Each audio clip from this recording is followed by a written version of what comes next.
Contrary to popular belief, debt can be a useful tool if used correctly. Watch the whole video to know how. Have you ever heard the saying, debt is the source of many problems? It's a reminder that getting into debt can be a bit like being tied down. When you owe money, it's not just sitting still. In fact, it tends to grow because borrowing money almost always comes with an extra cost called interest. Let me put it plainly, being in debt can complicate your life. While you're busy trying to pay off what you owe, your debt isn't taking a break. It keeps growing because nobody lends money for free. There's usually some interest involved. What if I told you that not all debt is necessarily a bad thing? It's a bit of an unpopular opinion considering most of us have faced the weight of things like credit card debt, car loans, or student loans, and it can seem like it'll take forever to clear them. So how can debt ever be a good thing? To get to the bottom of this, let's explore how financially well-off folks leverage debt to grow their wealth. You might be scratching your head, wondering why on earth someone with plenty of money would bother with debt. Isn't it supposed to be for those who are cash-strapped? Well, that's not quite how the world of finance operates. Debt can be a potent tool in the hands of those who understand how to use it to their advantage. In this discussion, we'll explore how rich people use debt to increase their wealth. To begin, we'd like to extend our thanks to all you Luxo lovers for investing your valuable time with us. Your support truly matters.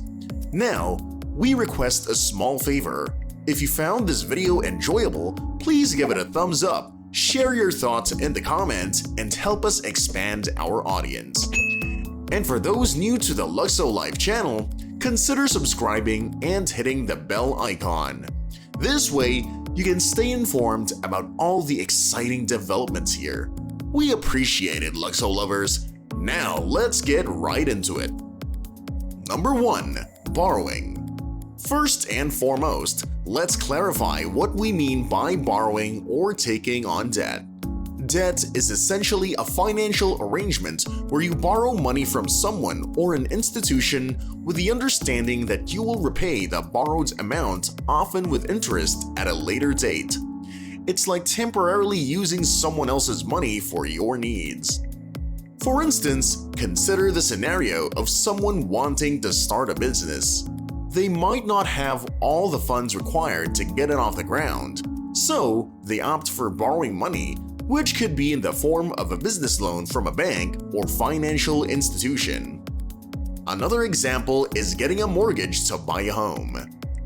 In this case, the borrower typically makes a down payment, say around 20% of the home's price, and borrows the remaining amount to purchase the property with the intention of paying it back over time. Debt can be a tool for earning money when used strategically. When you borrow money to invest in something that has the potential to generate a higher return than the interest you'll pay on the borrowed amount, it can lead to profit. For instance, if you use a business loan to expand your money and that expansion results in increased revenue and profits, the return on your investment can outweigh the cost of the loan. Now let's delve into how wealthy individuals employ debt as a wealth-building strategy. Rich people often have access to more significant financial resources, and they understand that debt can be a leverage point.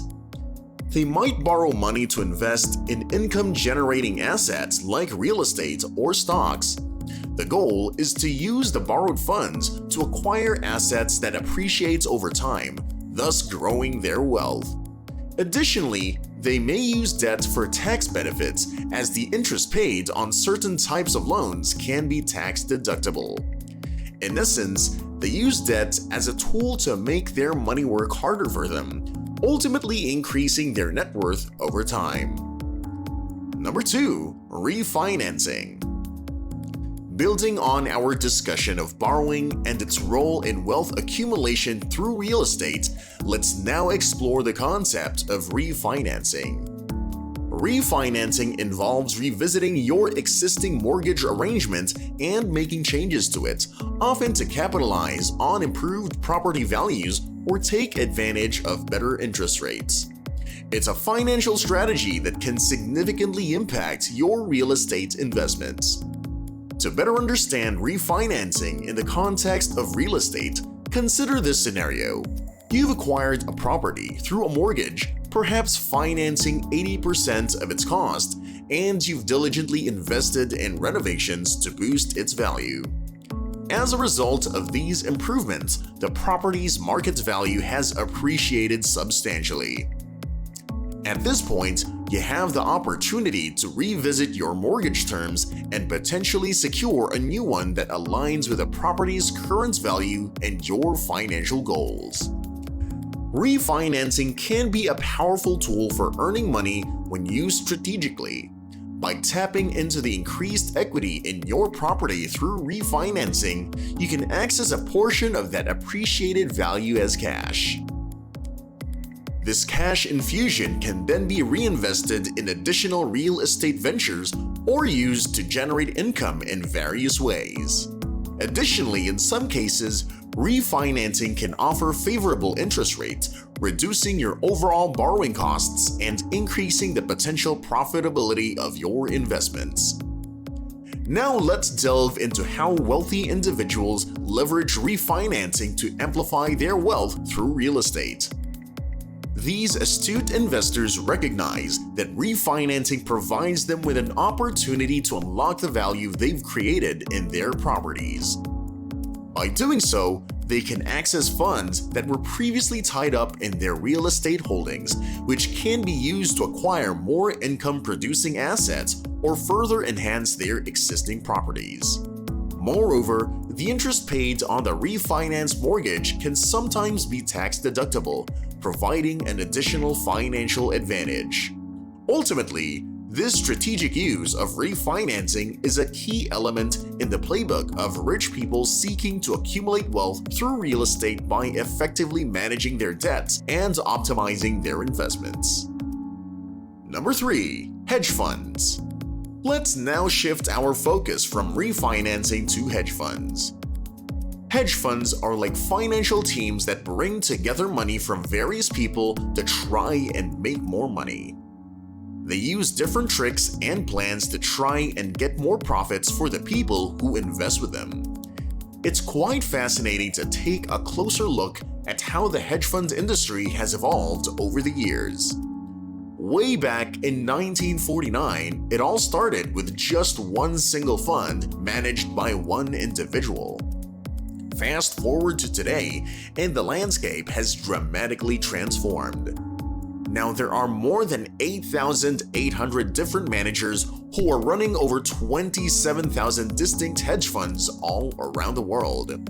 This remarkable growth highlights the remarkable journey of hedge funds from their humble beginnings to becoming a major player in the global financial scene. Hedge funds have a clever way of making money. They borrow a stock, which is like owning a piece of a company, and then they sell it in the market when they think the stock's price is going to drop. After it falls, they buy it back at a lower price and keep the difference as profit.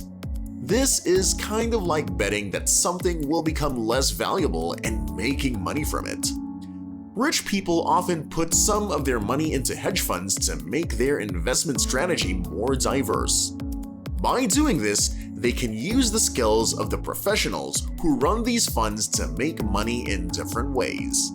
They know that hedge funds can help them make money even when the market isn't doing well. So, rich people use hedge funds to grow their wealth by using smart strategies, including these debt-based tricks to earn even more money. Number 4. Forex.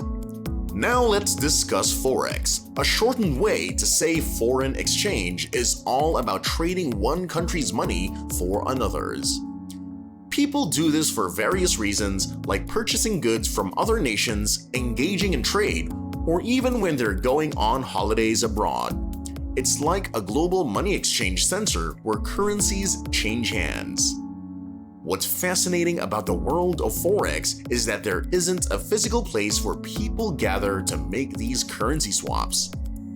Instead, it's like a vast network of computers and terminals all over the world linked together. Who participates in this? Well, it's a mix of big players like banks and regular folks like you and me who want to exchange money for various purposes. Now, let's dive into the part where you can actually make money with Forex. Imagine it's a bit like a financial game where you can borrow more money than you actually have. For every dollar you put in, it's almost like having control over $100 worth of another country's money. If you're pretty good at figuring out which currency is going to rise or fall in value, you can make some serious cash. However, it's important to remember that this game comes with risks and you can lose money too. Wealthy people sometimes use Forex as part of their financial strategy. They view it as a way to potentially boost their wealth, but they also understand that it's not a guaranteed win. They might allocate some of their money to Forex trading to try and make money when different currencies go up or down. It's a way for them to mix up their investments and potentially increase their overall wealth. But keep in mind, Forex trading isn't a walk in the park, and you need a solid understanding of how it works to make money without losing a lot in the process. Number 5. Credit score.